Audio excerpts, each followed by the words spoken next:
Hey Aquarius, Sun, Moon, Rising, and Venus. This is your general tarot reading for February.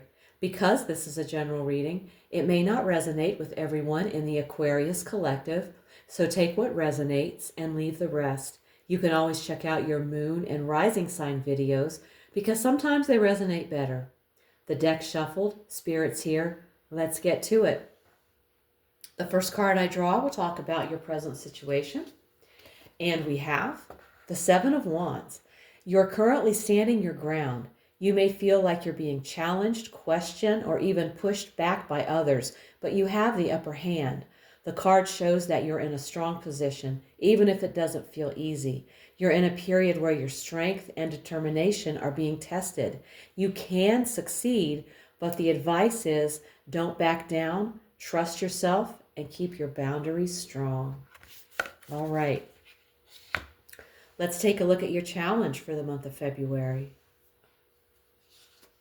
We have the Eight of Swords. This card shows that the real block is not the situation itself, but the way you're seeing it. You may feel stuck, trapped, or powerless, yet much of that pressure comes from fear, overthinking, or believing there is only one path forward. The work here is to shift perspective, loosen the mental knots. Look at the situation without the old fears coloring it. Once you take off the blindfold, even one small step can break the pattern. This challenge is not about escape. It is about reclaiming your voice and trusting your ability to move. Okay. Let's see the best you can hope for. And we have the Ten of Wands. The best possible outcome right now is carrying things through to the finish line, acknowledging what's too heavy and choosing to put it down, reclaiming your energy by setting limits. This card doesn't promise an instant breakthrough, but it does promise that the burden has an end. Relief comes through completion and conscious release, not avoidance. You're not meant to carry this forever. The best you can hope for is closure, relief, and a wiser relationship with responsibility. And that's more powerful than it looks. Okay, and now let's take a look at your foundation. We have the Seven of Cups. This card at the foundation shows that the situation began in a state of unclear choices or mixed signs. Emotional fog, fantasy, or wishful thinking influenced early decisions. There may have been hope, temptation, or idealization without full information. In other words, the root of the matter is not a single wrong choice, but too many possibilities without grounding. Before you move forward, return to the beginning and ask, what was I really choosing and why? Clarity at the root brings stability to everything built on top of it. And now let's take a look at your recent past. The Six of Swords, moving out of troubled waters. You've recently left something behind. This could be a painful situation, a toxic environment, a troubled mindset, or even a literal place. The decision may not have been easy, but it was made to find peace or relief. That transition has directly influenced where you are now. This card suggests a crossing point, moving from turbulence toward calm, though you may not be fully out of the woods yet. The recent past holds the memory of difficulty, but also the first steps toward recovery. Okay, let's see what's in the near future. The Three of Swords. A painful truth may come to light soon, but it will liberate you from illusion, confusion, or unhealthy attachment. It creates space for clarity and honest choices. This card often signals the release of something no longer serving your highest good. While the moment may hurt, it clears the path for real healing, transformation, and new opportunities. Its presence in the near future can mark a turning point. The pain may be sharp, but it's clearing space for truth, release, and emotional freedom. All right. And now let's take a look at you. We have the Four of Cups. You're emotionally checked out. You might be tuning out the world even if offers or opportunities are right in front of you. It's not that there's nothing available. It's that you're not interested, not ready, or just emotionally tired. This card often signals a state of introspection that's turned into stagnation. The Four of Cups in the U position is a mirror. It's not saying the outside world is failing you. It's showing you that your current posture toward it is closed off or uninterested. Okay, and next we're going to see what's in your environment. We have the Two of Wands. Your environment is full of opportunity, but it's still in the planning or decision phase. People or circumstances around you are focused on future possibilities, not present action. You might have people around you who are visionaries, planners, or risk takers. They may be encouraging you or pressuring you to look at the long game. The world around you is in a state of readiness and potential, but it's waiting on a decision, direction, or commitment. You're in an atmosphere charged with possibility. Now it's about choosing what to do with it. Okay. Let's look at your hopes and fears. We have the Queen of Pentacles. In this position, the Queen of Pentacles shows the hope of embodying abundance, security, and nurturing wisdom, while also revealing the fear of losing that balance or being unable to sustain it. And now we've arrived at the outcome.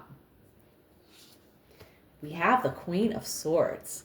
You will come out of the situation wiser, more discerning, and emotionally clear-headed. It's not about sentimentality. It's about what's real and what's right.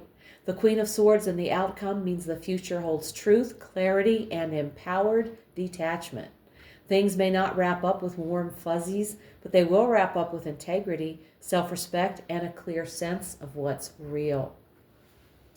All right. Now let's take a look at the bottom of the deck and see the card that's quietly sitting here. The energy behind everything we've seen today, the Seven of Swords. Something's not fully out in the open. Either you're holding something back or someone else is. You or someone around you may be navigating things quietly, carefully, or even deceptively. This energy often reflects a desire to protect oneself from conflict, vulnerability, or being exposed. There's something under the surface, unspoken, unseen, or unacknowledged. Whether it's strategy or avoidance, this hidden influence is shaping what's happening now.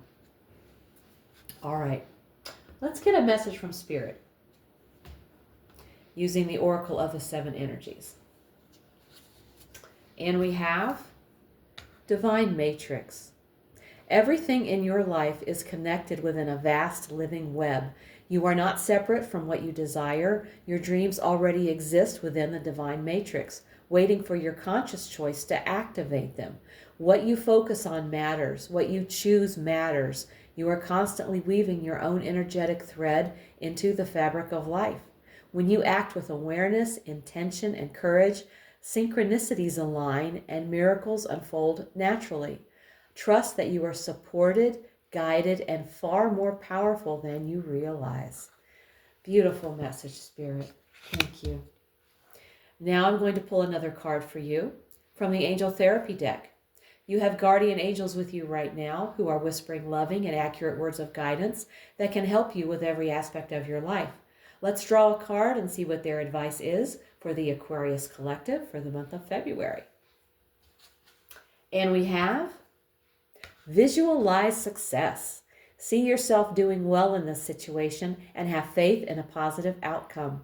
The angels want to boost your confidence and relieve you of worries about this situation. Part of this process involves holding positive visions for yourself and the other people involved. When you expect the best, you inspire the best in yourself and others. The situation you're inquiring about depends on your faith in and a firm vision of a successful outcome. Fortunately, the angels can help you hold a high and clear vision of success. Just ask them for this help, and it is done. It's easiest to visualize success if you have a focal point, which means something to stare at that acts like a blank canvas upon which you paint your visualization. Relax while staring at a lit white candle and imagine yourself in the actual situation doing beautifully well. See and feel everyone involved as smiling, happy, and fulfilled. Allow yourself to feel safe and secure in your stomach and all throughout your mind and body. Give any concerns about how this positive outcome will occur to God and the angels. The how is taken care of by God's infinite wisdom and love. Aquarius. This reading shows that while you've been standing your ground externally, the real work has been happening internally. The challenge hasn't been a lack of options. It's been the belief that you're trapped, limited, or unable to move. The Eight of Swords reveals that much of what's held you back has been fear-based thinking, old assumptions, or a story you've been telling yourself about what's possible. You're nearing the end of a heavy cycle, and although truth may arrive through a moment of emotional discomfort, it ultimately clears confusion and restores your power. What once felt overwhelming is now asking to be completed, released, and redefined. As you let go of illusions from the past and shift your perspective, clarity naturally follows. With the Queen of Swords as your outcome, you step into February with discernment, confidence, and self-trust. You're no longer operating from emotional fatigue or mental loops. You're choosing truth, boundaries, and clear vision. Spirit and your angels remind you that you are not powerless here. The moment you remove the blindfold, even one intentional step changes everything. You are supported within the divine matrix. Your thoughts matter. Your choices matter. Visualize yourself moving forward freely and successfully, because once you believe you can move, the path opens. If this reading hit home, give it a like, subscribe, and let me know in the comments how it's showing up in your life. If you want a personal reading, all the info's below. Thank you so much for tuning in. Take care, and I'll see you in the next one.